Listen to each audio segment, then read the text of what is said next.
Hoje é dia 26 de janeiro de 2022, são 11 horas, em Franca, São Paulo, numa terça-feira. O dia amanheceu claro, porém choveu muito à noite. Nós estamos fazendo o culto cristão do lar e nesta fase nós estamos lendo esta obra, Narrações do Infinito. Narrações do Infinito é uma obra de Camille Flammarion, produzido pela Federação Espírita Brasileira, onde 5 diálogos, 5 narrativas são travadas entre Camille Flammarion, um astrônomo, e um amigo que adotou o pseudônimo de Lumen. Camille Flammarion acompanhou os últimos instantes do amigo aqui na Terra e eles fizeram um pacto. Logo que Lumen tivesse a possibilidade, de apresentar sua palavra, que dissesse como foram seus momentos de desenlace, e ele cumpriu a sua promessa. Eu estou ainda no primeiro diálogo e no finalzinho desse primeiro diálogo ocorre as seguintes palavras: Querens, que é o pseudônimo do Camille Flammarion, Lumen, do amigo desencarnado. Ainda uma palavra ao Lumen, antes de findar esta palestra, de vez que os aspectos terrestres só se transmitem sucessivamente no espaço. Deve haver, pois, um presente perpétuo para as vistas escalonadas nesse espaço, até um limite fronteirado apenas pela extensão da vista ou da visão espiritual. Lumen. Sim, meu amigo. Coloquemos, por exemplo, o primeiro observador na distância da Lua. Ele se aperceberá dos fatos terrestres em 1 segundo e 1/4 de segundo depois do ocorrido. Situemos um outro observador à distância quádrupla. Esses acontecimentos sofrerão uma demora de 5 minutos. O terceiro observador os verá com a diferença de 10 segundos. A uma distância dupla ainda da precedente, o quarto observador os distinguirá com um intervalo de 20 segundos. E assim sucessivamente.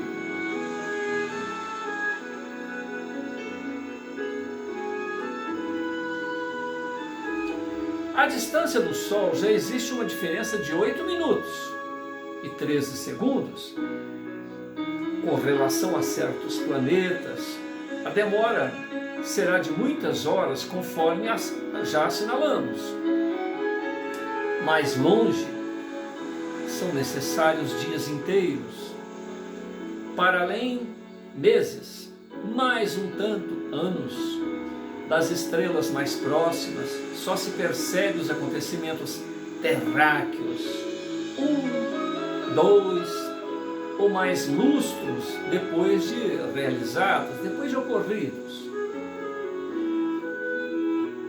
Querens, há distâncias bastante longínquas, as quais a luz atinge um retardo de alguns séculos, e mesmo dezenas de séculos, milênios.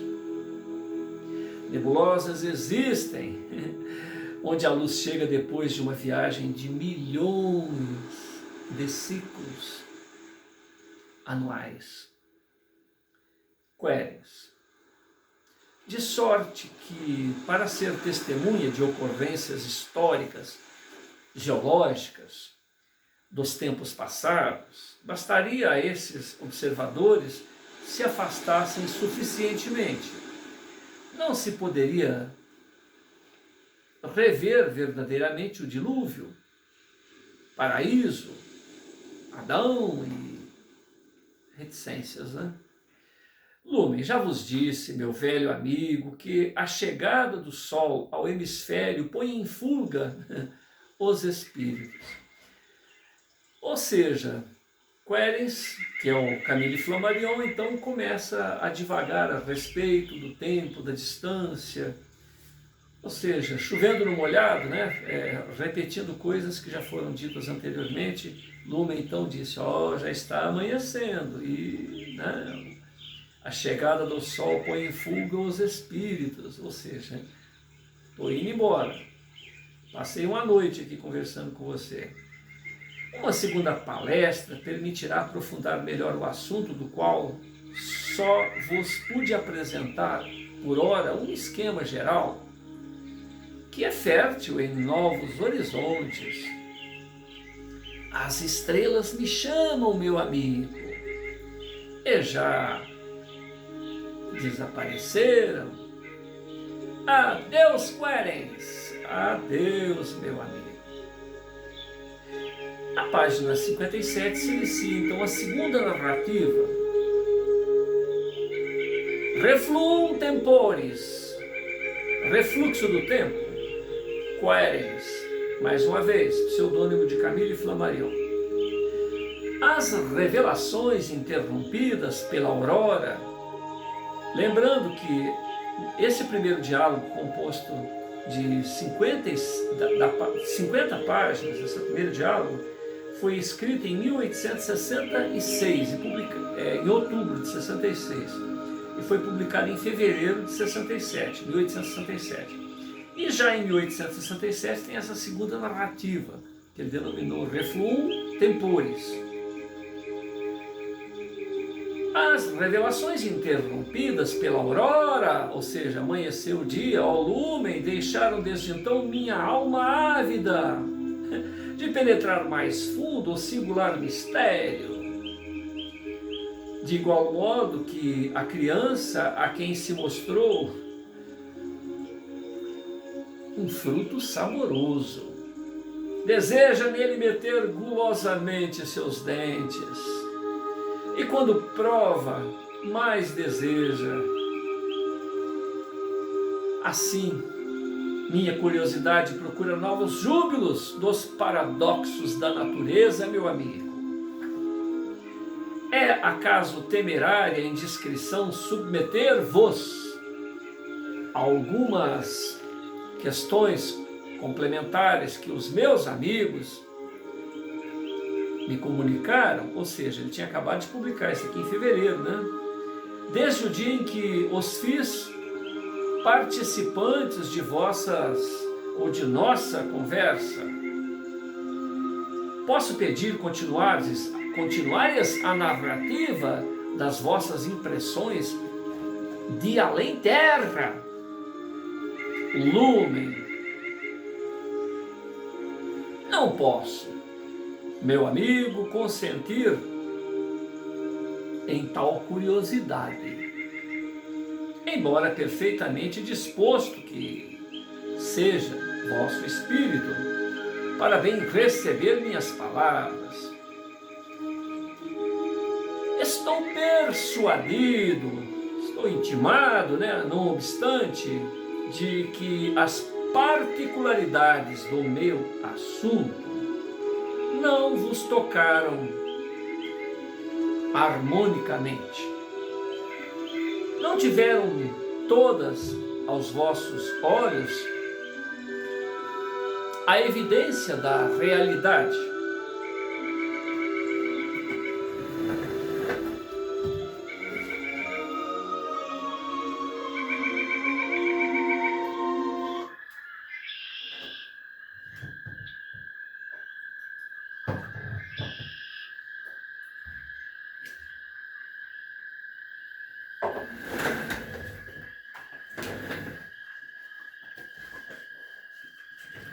Embora perfeitamente disposto que seja vosso espírito para bem receber minhas palavras, estou persuadido, não obstante, de que as particularidades do meu assunto não vos tocaram harmonicamente.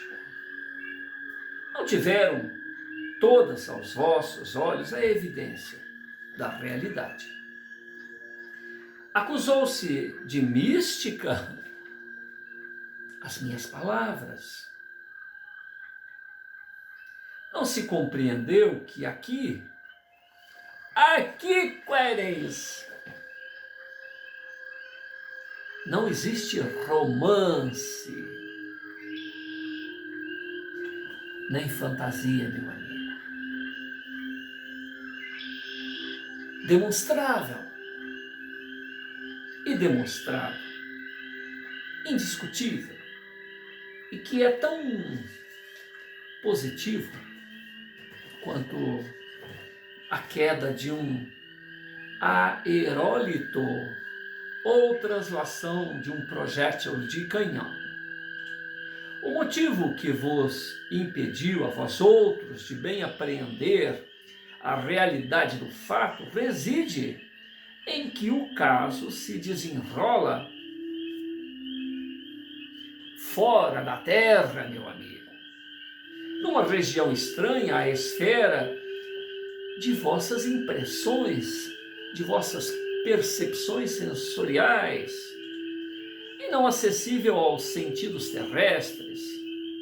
É natural que não compreendais. Perdoai minha franqueza, mas no mundo espiritual predomina a franqueza, meu amigo.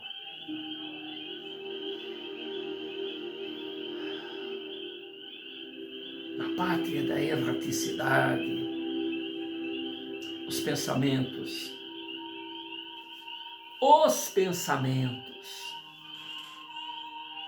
são visíveis.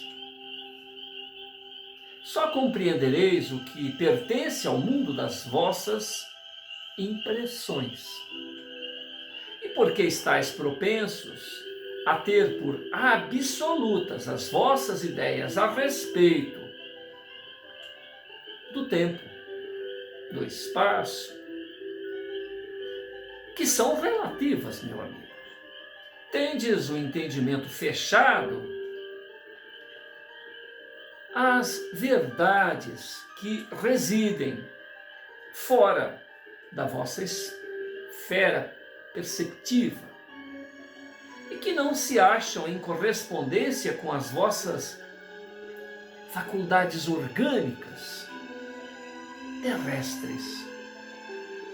Assim, meu amigo, eu vos prestarei meritório serviço, prosseguindo a narrativa das minhas observações extraterráqueas. Quérens,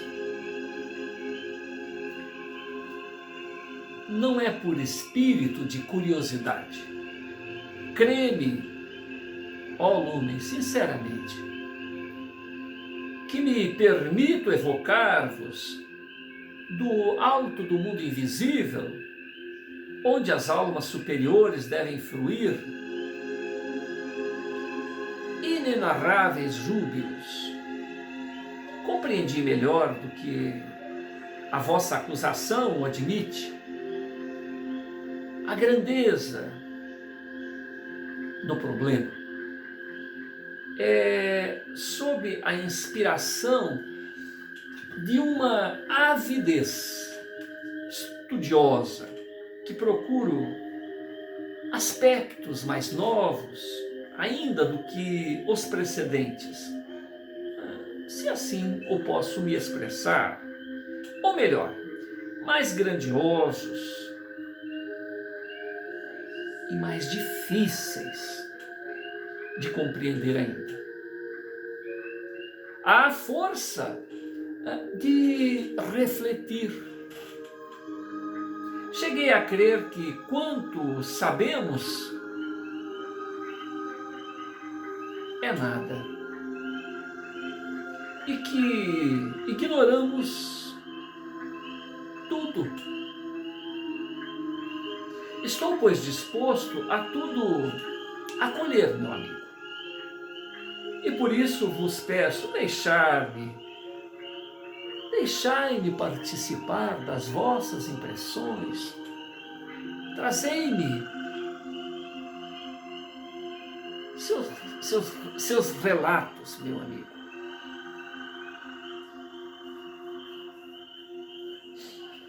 Lumen,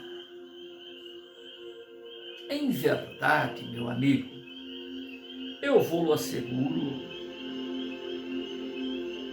ou não estáis muito disposto a entender, ou estáis disposto a entender. No primeiro caso, não a compreendereis. Ou seja, se não estiver disposto a entender, não a compreendereis. A segunda hipótese, ou em que estáis disposto a entender, sereis muito crédulo e não apreciaríeis o seu valor. Por isso, volto. Queres? Ó meu companheiro querido dos dias terrestres. Ou seja, dois cientistas, um desencarnado, apresentando percepções que seriam praticamente impossíveis aos viventes aqui na Terra, ainda com corpo físico, e outro aqui na Terra. Praticamente o Lumen está se recusando a continuar o diálogo dele e o Camille Flammarion fica todo preocupado, né? Oh, meu companheiro querido e tal. E nessa insistência, né, do Querens, querendo saber, mas levando quase que para o lado da utopia, né, o Lumen fica quase que ofendido e ao mesmo tempo entende os limites do amigo. Se você não quer entender, você não vai entender. Se você quer entender, se tornar crédulo, então você vai ficar no campo da fé e não da visão científica, que é o que ele tenta passar para o amigo, que é a visão dos dois, né?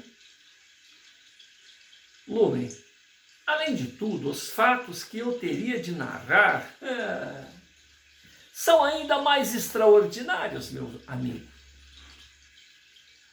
do que os precedentes. Querens, eu sou a semelhança do tântalo no centro do seu lago, na mesma condição dos espíritos do 24º canto do purgatório, igual aos braços estendidos para os pomos odorantes de Hespérides na ânsia do desejo de Eva. Ou seja, pelo amor de Deus, Lumen, continua, meu amigo. E o outro fazendo média, né? Lumen soltou o véu. Algum tempo depois da minha partida da Terra, os olhos de minha alma se voltaram melancolicamente para esta pátria. Quando atento exame sobre a intersecção dos 45 graus de latitude boreal, 35 graus de longitude, mostrou-me um cinzento triângulo de terra firme, acima do Mar Negro, ao bordo do qual, a oeste, um triste grupo de pobres irmãos meus terrestres se entrematavam encarnecidamente. Entreguei-me à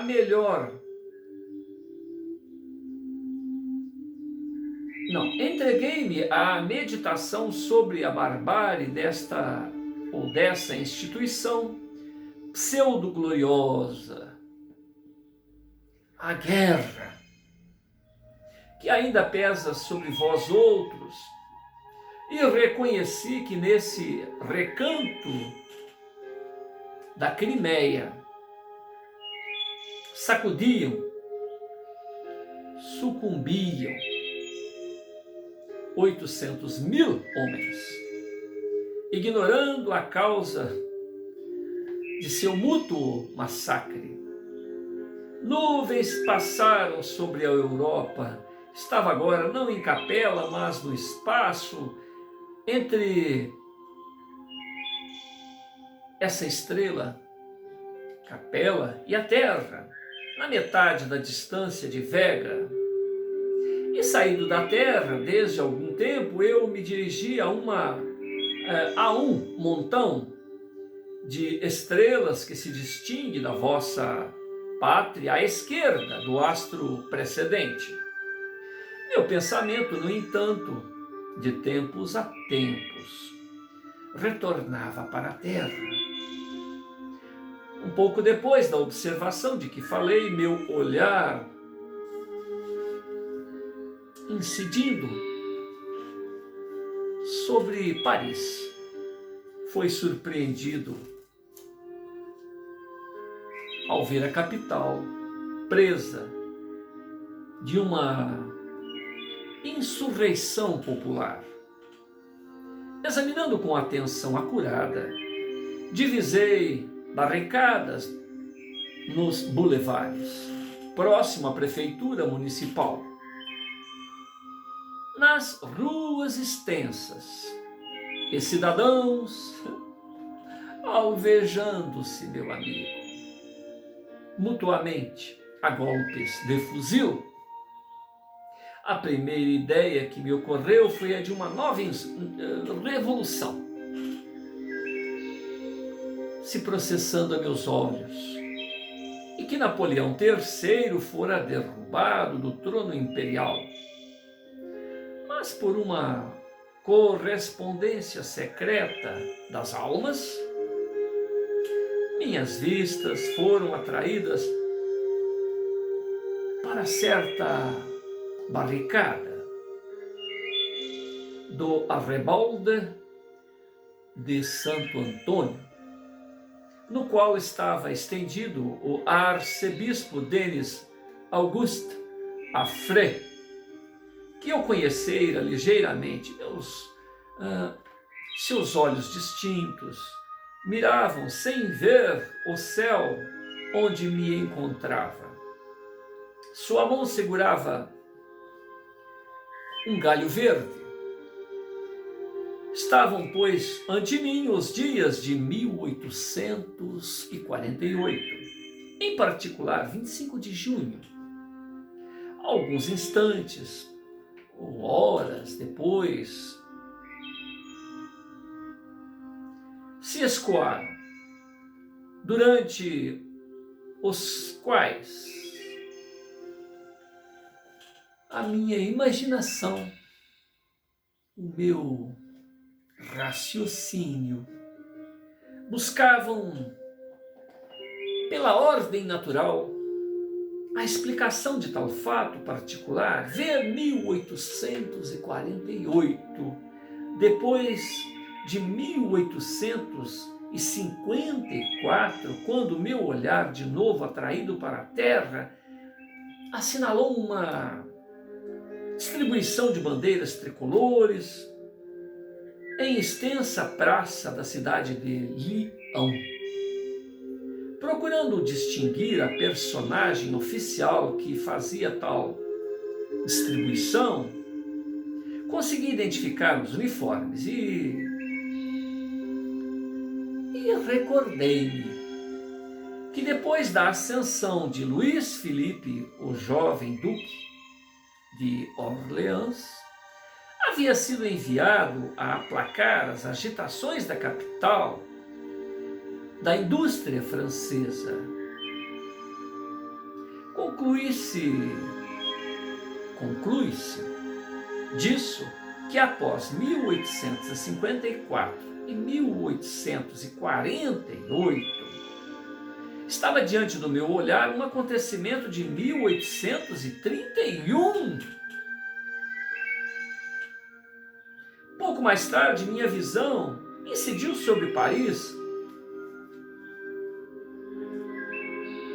em um dia de festa. Gordo rei de abdômen proeminente, face rubicenta. Era conduzido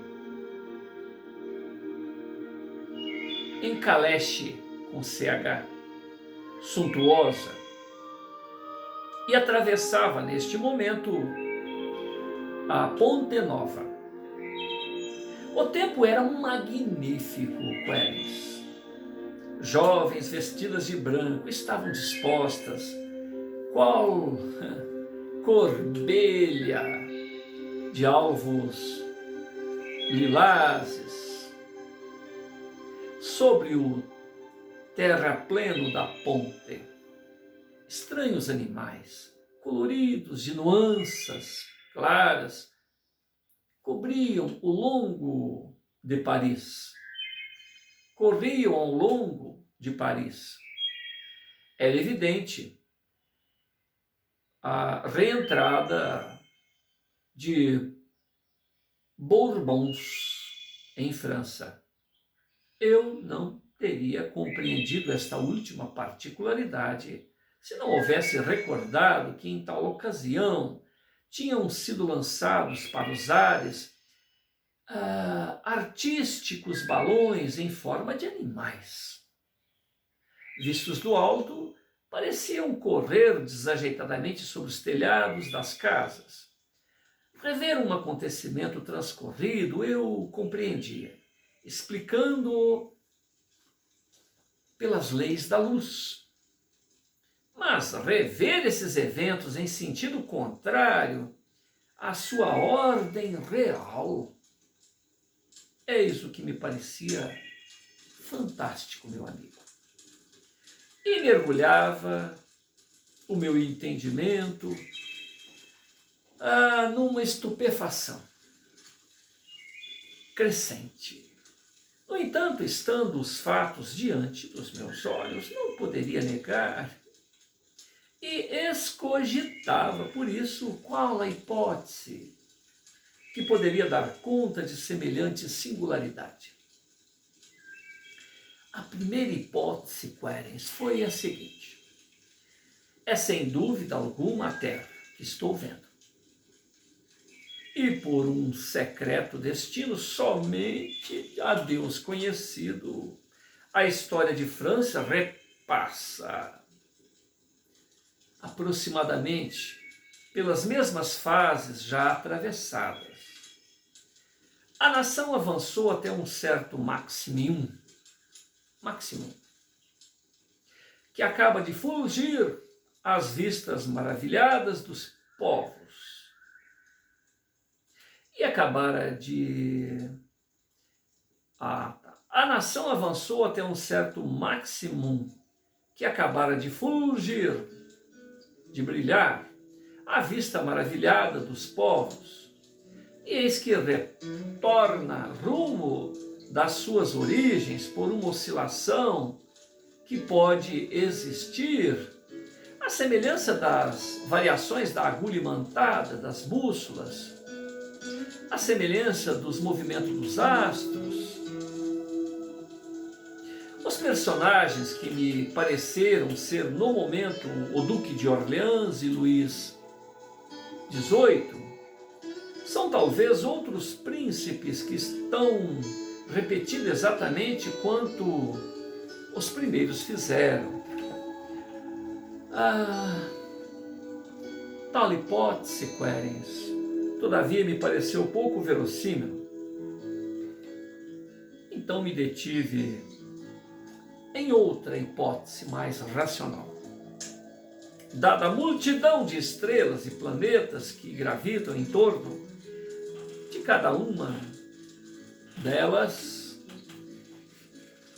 perguntava-me qual a probabilidade para que se encontre no espaço um mundo exatamente igual à Terra. O cálculo das probabilidades responde a esta questão. Quanto maior o número de mundos, maior será a probabilidade de que as forças da natureza hajam dado origem a uma organização semelhante à terrestre. Ora, o número exato dos mundos ultrapassa toda a numeração humana escrita ou passível de ser escrita. Se compreendêssemos o infinito, ser-nos-á, talvez, permitido dizer que esse número é infinito.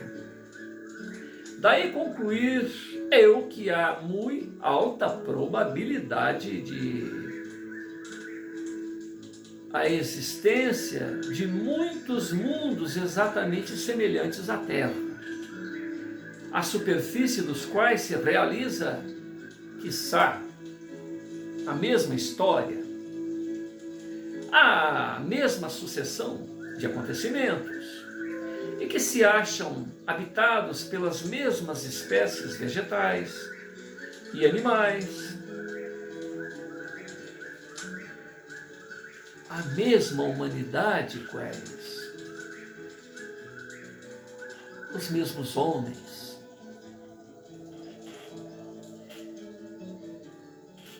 as mesmas famílias, identicamente. Perguntei-me, em segundo lugar, se tal mundo, sendo análogo à Terra, não lhe poderia ser simétrico. Aqui ingressara eu na geometria, na teoria metafísica das imagens. Cheguei a admitir possível que o mundo em questão fosse semelhante à Terra, mas totalmente inverso. Quando vos examinais diante de um espelho, vereis que o anel, a aliança de casamento, posto na mão direita, passou para o dedo anular da mão esquerda, o que modifica o seu símbolo. E se piscais com o olho direito, o sósia piscará o esquerdo. E que se estendeis o braço direito, vossa imagem esticará o braço esquerdo. É impossível, pois, que na afinidade de astros exista um mundo exatamente inverso do orbe terráqueo. Seguramente em uma infinidade de mundos é possível, ao contrário. Seria não existir tal mundo, e mais facilmente milhares de vezes de um. A natureza deverá ter-se não só repetido, reproduzido, mas ainda desempenhado sob todas as formas o papel da criação. Pensei, pois, que o mundo onde via essas coisas não era a Terra, e sim um globo semelhante, cuja história era precisamente o inverso da vossa. Queres. Tive também a ideia de que poderia ser assim, mas não vos foi fácil ter a certeza do acontecimento e constatar que se tratava da Terra ou outro astro que se achava sob a vossa vista, examinando a respectiva posição astronômica. Lumen, foi o que fiz, sem tardança, meu amigo. E tal exame me confirmou.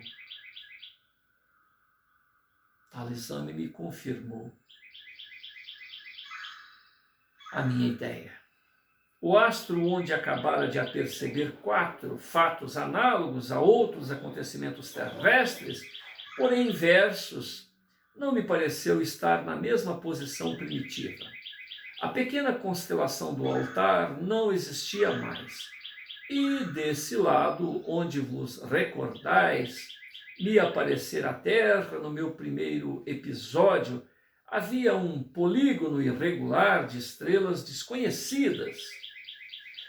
Assim, fiquei na persuasão de que não era a nossa Terra sob o meu olhar. A dúvida não me foi mais possível e persuadi-me de haver por terreno de observação um mundo mais curioso, de vez que não era a Terra.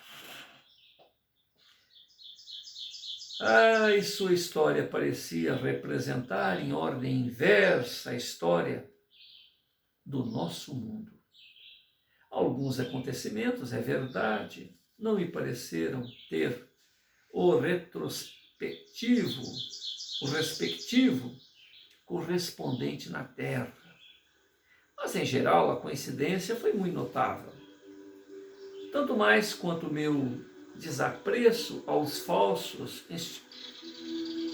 instituidores de guerra me havia feito esperar que tal burlesca e desalmada loucura não existisse em outros mundos e que, ao contrário, a maior parte dos sucessos por mim testemunhados eram ainda combates e preparativos de combates.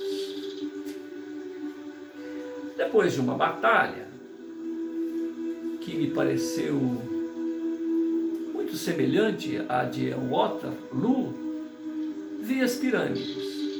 Um sósia de Napoleão, imperador, se tornara primeiro cônsul. Vi a revolução suceder ao consulado. Algum tempo decorrido, notei a praça do castelo de Versalhes repleta de carruagens de luto, e em um atalho aberto de Ville de Havraille reconheci o lento caminhar do botânico Jean-Jacques Rousseau, o qual, sem dúvida, nesse momento filosofava sobre a morte de Luís XV. O acontecimento que mais feriu minha atenção foi, em seguida, uma das festas de gala, do começo do reino de Luís XV, dignas sucessoras da regência, nas quais o erário da França escorria em pérolas de água por entre os dedos de 3 ou 4 cortesãs adoradas. Vi Voltaire em gorro de algodão em seu parque de Ferney. E mais tarde, Bossuet, passeando no pequeno terraço de seu palácio episcopal em Meaux, Meaux, não distante da colina cortada em nossos dias pela via férrea, mas não distingui o menor traço desta indústria. Nessa mesma sucessão de acontecimentos, via os caminhos repletos de carros, diligências, e sobre os mares vastos, navios de vela. O vapor havia desaparecido com todas as usinas que movem em nossos dias. O telégrafo estava aniquilado e, bem assim, todas as aplicações da eletricidade. Os balões que se tinham mostrado de tempos em tempos em meu campo de observação se haviam perdido. E o último que eu vira fora o globo informe aerizado de Ammonay pelos irmãos Montgolfier, em presença dos Estados Gerais. A face do mundo estava transformada, estavam irreconhecíveis. Aquelas primeiras haviam perdido seu imenso movimento. A última tinha ganho um brilho incomparável. Eu me havia formado uma ideia incompleta do esplendor realengo das festas de Versalhes, Estava agora satisfeito por assistir a uma... E não foi sem interesse que reconheci Luís XV em pessoa, no esplêndido terraço do Oeste, rodeado de 1000 senhores enfitados. Era de tarde.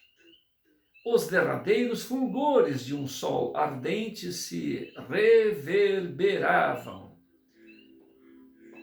na fachada palaciana. E casais galantes desciam gravemente os degraus da escadaria de mármore e se inclinavam rumo das alamedas silenciosas e sombrias. Minha vista se limitava de preferência sobre a França, ou pelo menos na região do mundo conhecido, ou pelo menos na região do mundo desconhecido, que me representava a França.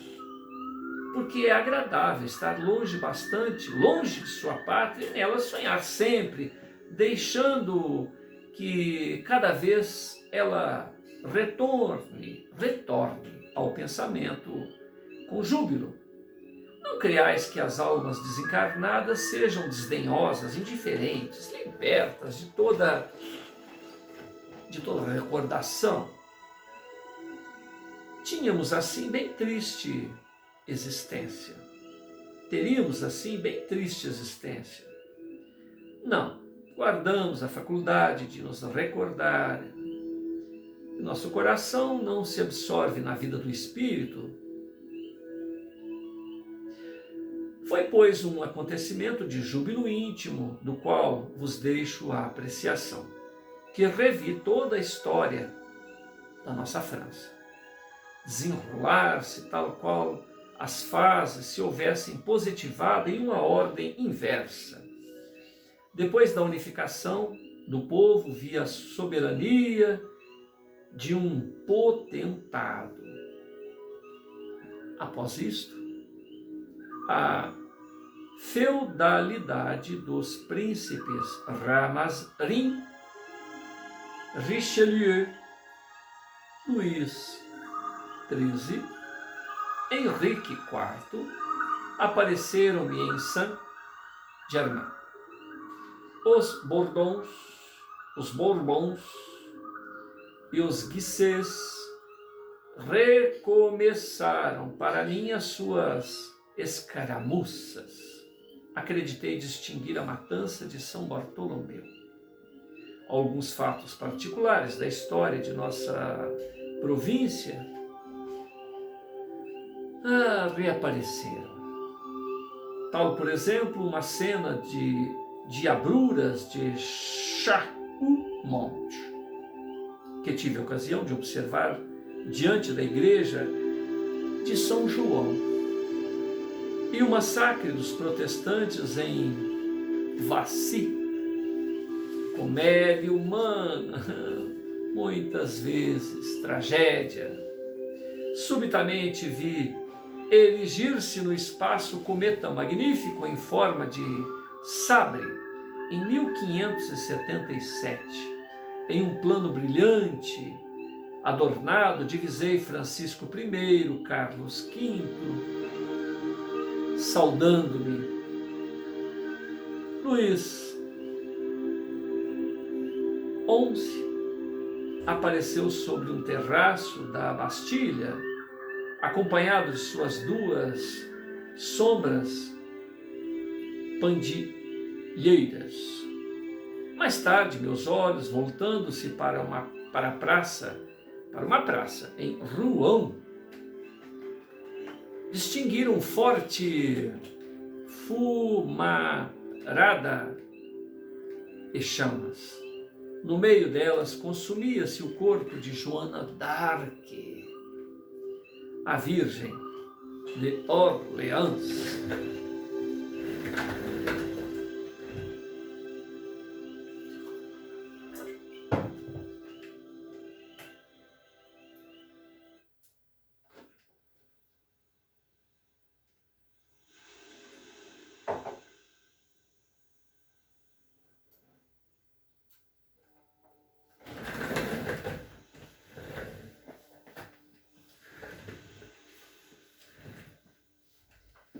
persuasão de que esse mundo era a exata contrapartida da Terra, eu adivinhava de antemão os acontecimentos que iria ver. Assim, quando, depois de haver avistado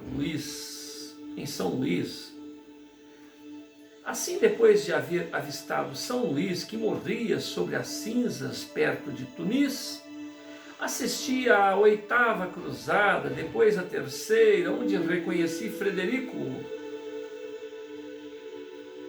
Barbarroja, com a sua barba, e ainda a 1ª, na qual Pedro, o eremita, e Godofredo me recordavam o Tasso. Senti medíocre admiração. Desejei em seguida ver sucessivamente Hugo Capeto encabeçar uma procissão em pluvial de oficiante. O concílio de Tauriacum decidir que o julgamento de Deus vai pronunciar na batalha de Fontanet. E Carlos, o Calvo, fazer massacrar 100.000 homens, e toda a nobreza merovingia, Carlos Magno, coroado em Roma. A guerra contra os saxões e lombardos, Carlos Martel, martelando os sarracenos. O rei Dagoberto, fazendo edificar a abadia de Saint-Denis. De igual modo, Quares e o Papa Alexandre III colocar a primeira pedra de Notre-Dame. Brunehaut ou Brunehilde, arrastado nu pelas ruas, preso a um cavalo. Os visigodos, os vândalos, os ostrogodos, Clovis, Morovel ou Merowind, aparecer no país de Sanliénos. Em uma palavra, Querens, as origens mesmas da história da França, desenrolando-se em sentido retrospectivo de sua sucessão. Foi efetivamente o que ocorreu. Muitas questões históricas de grande importância permaneciam obscuras, até então foram tornadas visíveis para mim. Assim constatei, entre outras, que os franceses são originários da margem direita do Reno e que os alemães nenhuma razão têm para disputar esse rio, e principalmente a margem esquerda. Existia, em verdade, para mim um interesse maior que eu não saberia explicar, em assistir às particularidades dos acontecimentos, dos quais possuía vaga ideia, formada através dos ecos, não raro enganadores da história, e de visitar países transformados desde há muito tempo. A vasta e brilhante capital da civilização moderna havia rapidamente envelhecido e mermado ao nível das cidades ordinárias, embora bastilhada de torres ameaçadoras. Admirei alternativamente a bela cidade do século XV, os tipos curiosos de sua arquitetura, a célebre Torre de Nesle, os vastos mosteiros de Saint-Germain-des-Prés, lá onde flore agora os jardins da Torre Saint-Jacques. Reconheci o pátio sombrio do alquimista Nicolau Flamel. Os telhados redondos e pontudos ofereciam um aspecto bizarro de cogumelos nas bordas de um rio. Depois esta aparência feudal havia desaparecido para abrir lugar a um pesado castelo erguido no meio do Sena, rodeado de algumas choupanas e, enfim, a uma verdadeira planície que se distinguiam apenas algumas choças de selvagens. Paris não existia mais, Quérens. E o Sena rolava suas águas silenciosas por entre ervas e salgueiros. Ao mesmo tempo, salientei que dessa civilização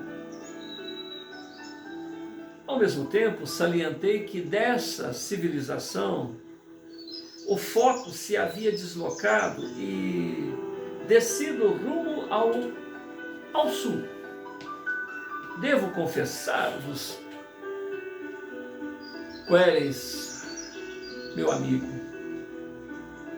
em circunstância alguma experimentou minha alma um sentimento assim tão vivo de júbilo, quando no momento em que me foi dado ver Roma dos Césares. Roma em seu esplendor. Era um dia de triunfo e, sem dúvida, sobre os primeiros ou sobre os principados sírios, pois no meio dos magníficos exteriores de carros luzidos, de auriflamas de púrpura, Duma, a assembleia de damas elegantes e de ministros de ribalta, distingui um imperador molemente estendido em amplo e dourado carro, inteiramente vestido de seda clara, coberta de pedraria, ornamentos de ouro, prata refulgindo sob o sol do meio-dia. Só poderia ser Heliogabalo, o sacerdote do sol. O Coliseu, o templo de Antinoo, os arcos de triunfo, a coluna Trajano estavam erguidos e Roma se encontrava em toda a sua beleza arqueológica, derradeira beleza que era apenas uma cena de teatro para anfitriões coroados, para histriões coroados. Algo mais tarde assisti à grande erupção do Vesúvio, que sepultou Herculano e Pompeia. Por momentos, Quérens, vi Roma em chamas, e embora não haja podido destacar Nero no seu terraço, persuadi-me de que tinha sob meu olhar o incêndio do ano 64 e o sinal das perseguições cristãs. Algumas horas decorridas, minha atenção estava presa em examinar vastos jardins de Tibério, em Capreia, hoje Capri, e que acabara de ver este imperador chegar perto do tabuleiro de rosas, rodeado de um grupo de mulheres nuas, quando, em consequência da rotação da terra, a Judéia veio colocar-se sob minhas vistas. Que adivinharam imediatamente Jerusalém. Jesus, carregando sua pesada cruz, subia custosamente. Jesus subia custosamente a colina do Gólgota, escoltado por uma tropa de soldados e seguido pela populacha de judeus. Esse espetáculo é um daqueles que jamais esquecerei, meu amigo. Foi para mim bem diferente do que para os assistentes de então, pois a glória futura, e contudo passada, da igreja cristã se desenrolava, a meu ver, no nível de uma coroação do divino sacrifício. Não insisto. Compreendeis quais os diversos sentimentos que agitaram minha alma nessa observação suprema.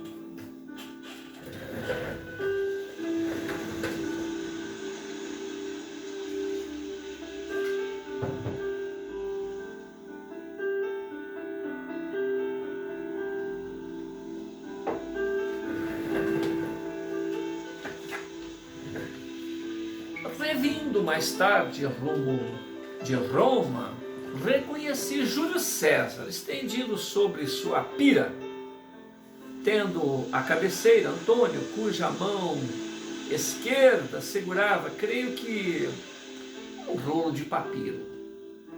Os conjurados desciam apressadamente as bordas do Tibre, remontando. Por legítima curiosidade, a vida de Júlio César, eu o reencontrei com Vercingetorix no meio dos gauleses e pude constatar que de todas as hipóteses de nossos contemporâneos a respeito de Alésia, nenhuma acerta com o lugar verdadeiro, atendendo-se a que essa fortaleza estava situado sobre reticências, Queres. Perdoai a minha interrupção, amigo e mestre, mas aguardei com empenho a ocasião de vos solicitar um esclarecimento sobre o ponto particular do ditador. Uma vez que revistes Júlio César, dizei-me, eu vos rogo, se a sua figura se assemelha em verdade a que o imperador Napoleão III reina atualmente sobre a Gália, nos dá na grande obra que escreveu sobre a vida do famoso capitão. É verdade que o ditador romano e o general Corso têm a mesma cabeça, a mesma fisionomia? Lumen, sim. A semelhança é notável, tanto a semelhança moral, a ponto de me haver perguntado se Júlio César e Napoleão Bonaparte não constituíam uma só e única personalidade em suas reencarnações diferentes. De qualquer modo que seja, retrocedi de Júlio César aos cônsules e aos reis no Lácio, para me deter um instante no rapto das Sabinas, com o que fiquei bastante satisfeito por poder observar diretamente este tipo de costumes antigos. A história amorfoseou muitas coisas e reconheço que a maior parte dos fatos históricos foram totalmente diferentes do que se nos apresentou. Neste mesmo momento, apercebi o rei Candaulo, em Lídia, na cena do banho que vós conheceis, a invasão do Egito pelos etíopes, a República Oligárquica de Corinto, a 8ª Olimpíada da Grécia, Isaías profetizando na Judéia, vi constituir as pirâmides por levas de escravos dirigidos por chefes montados em dromedários, as grandes dinastias da Bactriana e da Índia, eu as vi. A China me mostrou as artes maravilhosas que já possuíam antes mesmo do nascimento do mundo ocidental. Tive a oportunidade de perquirir a respeito da Atlântida de Platão e constatei efetivamente que as opiniões de Bayle sobre este continente desaparecido não são destituídas de fundamento. Na Gália só se distinguiam vastas florestas e pântanos. Os próprios druidas haviam desaparecido e os selvagens dali muito se pareciam aos que hoje ainda habitam na Oceania. Era, bem, a idade da pedra reconstituída pelos arqueólogos modernos. Mais tarde ainda vi que o número de homens diminuía pouco a pouco e que o domínio da natureza parecia pertencer a uma grande raça de símios, ao urso das cavernas, ao leão, à hiena, ao rinoceronte. Chegou o momento em que me foi impossível, Queras, distinguir um único homem na superfície do mundo, nem mesmo o menor vestígio da raça humana. Tudo havia desaparecido, os tremores de terra, os vulcões, o dilúvio parecia assenhoreado da superfície planetária, não permitindo a presença do homem em meio a tais ruínas. Queres,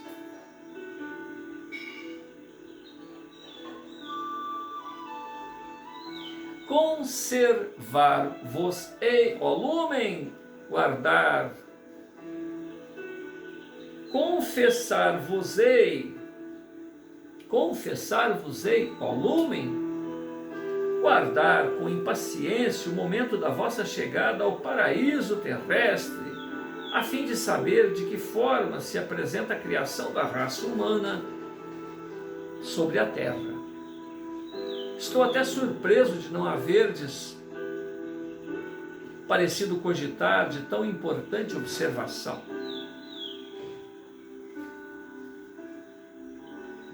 Lumen, eu vos relato unicamente quanto vi, meu curioso amigo. Guardar-me-ei bem de substituir os testemunhos de meus olhos pelas fantasias da imaginação. Ora, não vislumbrei qualquer remoto traço desse Éden, tão poeticamente descritos pelas teogonias primitivas. Além disso, seria bem extraordinário que a semelhança do mundo que eu tinha sob meus olhos e a terra chegasse até elas, quanto se o paraíso terrenal tem sua razão de ser no berço da humanidade. Nas graciosas lendas orientais, não vejo em que ele possa ter a mesma razão nos fins da sociedade humana. Queres, creio ao contrário que que seria mais justo supô-lo ligado aos fins do que ao começo, em resultado e recompensa do que em forma, em prelúdio incompreendido de uma vista de sofrimento, mas que não vistes o Éden, não insisto no assunto.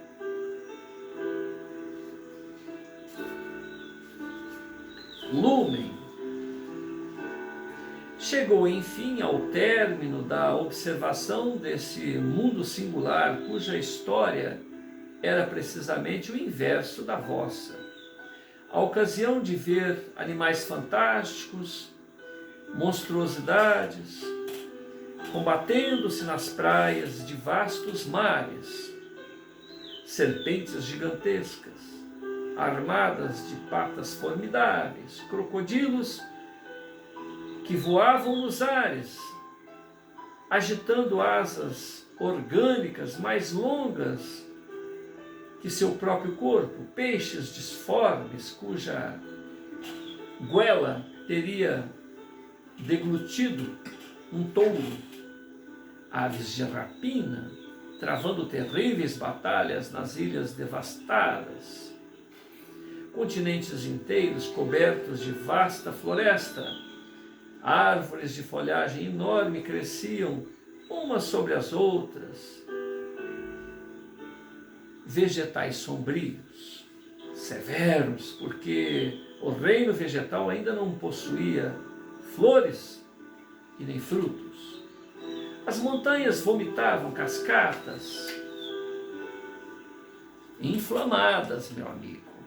Os rios tombavam em cascatas sob o solo de campos, abriam-se em forma de faúces profundas, deglutindo colinas, bosques, ribeiros, árvores, animais, bem depressa. Impossível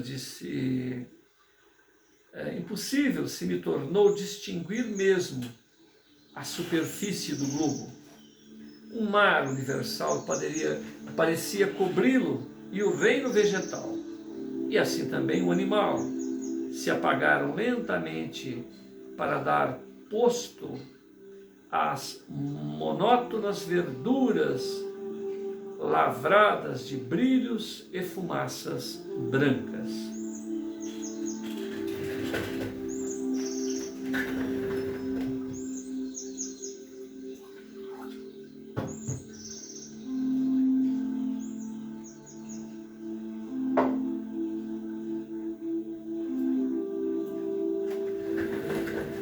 Era, desde então, um mundo agonizante, assistia às derradeiras pulsações do seu coração, reveladas por fulvos clarões intermitentes. Pareceu-me, pois, que chovia simultaneamente sobre a superfície inteira, pois o sol não iluminava mais que nuvens e goteiras de chuva. O hemisfério oposto ao sol pareceu-me menos sombrio do que antes, e apagadas claridades se deixavam aperceber através das tempestades. Esses clarões ganharam intensidade e se propagaram sobre a esfera total. Amplas fendas pareciam vermelhadas, lembrando o ferro em brasa das forjas, e porque o ferro, sucessivamente queimado na ardente fornalha, se torna vermelho claro, depois alaranjado, em seguida amarelo, passando a branco e incandescente. Assim o mundo passou por todas as fases do aquecimento progressivo. Seu volume aumentou. O movimento de rotação foi mais lento. O globo misterioso ficou semelhante a uma esfera imensa de metal fundido envolta de vapores minerais. Sob a ação incessante de sua fornalha interior e dos combates elementares dessa entranha química, adquiriu proporções enormes. e a esfera de fogo passou a esfera de fumaça. Desde então iria desenvolver-se sem cessar e perdendo a personalidade. O sol, que primitivamente a iluminava, não ultrapassava mais em brilho. Ela própria aguardou sua circunferência de tal modo que se tornou evidente para mim estar o planeta vaporoso destinado a perder sua existência mesma por efeito de reabsorção na atmosfera crescente do Sol. Assistindo a um fim de mundo. Assistir a um fim de mundo é ocorrência rara. Por isso, o meu entusiasmo pensava comigo mesmo, com uma espécie de vaidade: eis, pois, um fim de mundo, ó Deus, e eis que o destino reservado a inumeráveis terras habitadas. Não é o fim, respondeu uma voz à minha ideia, é o começo.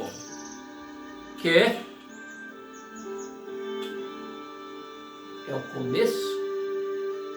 Pensei eu em seguida. O princípio da terra mesma respondeu a mesma voz. Tu reviste toda a história da terra, distanciando-se dela com velocidade superior à da luz.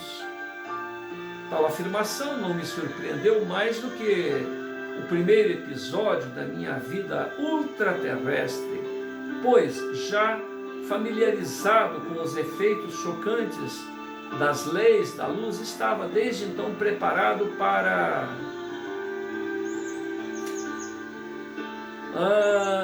toda nova surpresa. Eu havia duvidado do fato de certos detalhes que não pude vos narrar para que não perturbar a unidade da minha exposição. Porém, sem embargo, incomparavelmente mais extraordinária ainda do que a sucessão geral dos acontecimentos. Queres: mas se trata realmente da Terra, como se explica que a vossa observação astronômica seja feita antes para reconhecimento na constelação do Altar vos haja indicado, ao contrário, que o mundo por vós examinado não era a Terra, mas uma estrelinha no altar, do altar? Lumen. É que essa constelação, em consequência da minha viagem no espaço, havia mudado de posição. Em lugar das estrelas de terceira, da quarta, constituíam esta figura, ou seja, vista da Terra. Meu distanciamento rumo da nebulosa havia reduzido tais astros a pequenos pontos imperceptíveis. Estavam lá outras estrelas brilhantes, sem dúvida alguma, a do cocheiro, ou seja, capela. Estrelas diametralmente opostas às precedentes quando se observa da Terra, mas que se interpuseram quando foram por mim transpostas. A perspectiva celeste havia mudado, já, e impossível quase se tornava determinar a posição do nosso Sol. Queres: não tinha pensado nessa inevitável mudança de perspectiva para além de capela. Assim sendo, tratava-se mesmo da Terra, à vossa vista. Demais, sua história se desenrolou em sentido inverso da realidade. Viste os velhos acontecimentos chegando depois dos fatos modernos. Por que processo pôde a luz fazer-vos assim subir o rio do tempo? Além disso, ó Lumen, dissestes haver observado particularidades curiosas relativas à própria Terra. Desejaria particularmente formular algumas questões a respeito de tais detalhes. Ouvireis, pois, com interesse as histórias extraordinárias que devem completar esta narrativa, persuadido de que, tal qual ocorreu anteriormente, elas responderão antecipadamente à minha curiosidade.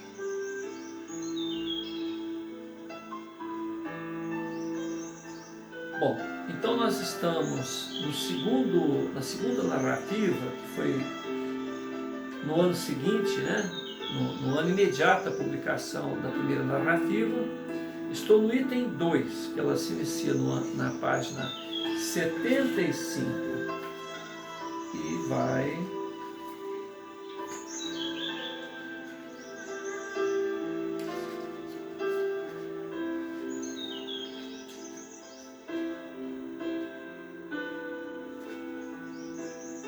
até a página 87. Então, da 75 até 87, a segunda parte da segunda narrativa. Depois,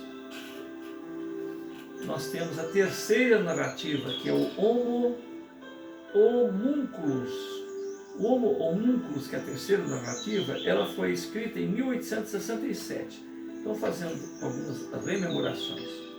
Terceira narrativa em 1867, a segunda narrativa em 1867 e a primeira narrativa em 1866. Então nós temos a primeira narrativa em 1866, em outubro, publicada em fevereiro de 67, a segunda narrativa em 67, a terceira também em 67. Diálogo entre Camille Flammarion, aqui pseudônimo Querens, e seu amigo Lumen. Senhor Jesus, nós te agradecemos pela oportunidade dessa leitura, diálogo entre dois intelectuais, aqui na Terra, com os limites humanos, limites ópticos, limites sensoriais, como todos nós, porém dotado de uma inteligência fulgidia e de uma astúcia intelectual muito grande, e ao mesmo tempo um outro cientista no plano espiritual, escrevendo as suas experiências, desde o momento em que se separa do corpo até o momento em que visita capela, recordando-se da sua própria história. E agora, neste segundo diálogo, ele presencia a formação da Terra, numa ordem inversa, e nos apresentando um convite à reflexão e à compreensão da história do planeta e da nossa própria história nesta escola dos seres. Que Deus abençoe a Camille Flammarion, a Lumen, por esse esforço de nos trazer suas experiências pessoais em relação ao existir dos seres no planeta e da destinação gloriosa que todos estamos reservados sob a tutela do Cristo de Deus. Obrigado por tudo. Multiplica as nossas possibilidades, Senhor. Vivemos instantes de transição planetária. O momento é grave e necessitamos nos assenhorear de todos os potenciais para que possamos bem viver, para galgar de melhor maneira possível as próximas etapas, até sermos mais úteis à sua obra.